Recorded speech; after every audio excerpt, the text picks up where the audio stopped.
2 столовые ложки, и жир с нагаром просто исчезнут. От этого простого способа нагар легко сходит, а кастрюля вновь сияет чистотой. Пробовала разные средства, но нагар и жир были настолько въевшимися, что ничего не помогало. Кастрюля уже почти отправилась в утиль, как тут ко мне в гости зашла свекровь. Она, увидев мою беду, улыбнулась и рассказала мне, что читала в канале простой способ от нагара и жира. Мы попробовали, и результат получился просто шикарным. Ну а сам канал для умных хозяек ищите в поиске Telegram «Библия домохозяйки» или переходите по ссылке в шапке профиля. Итак, кипятим кастрюлю, погрузив ее в горячую воду на 10-15 минут. Это поможет размягчить жир и нагар.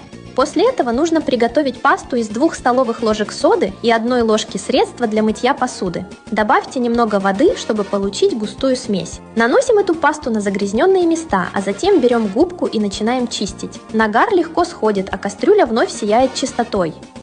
Упс!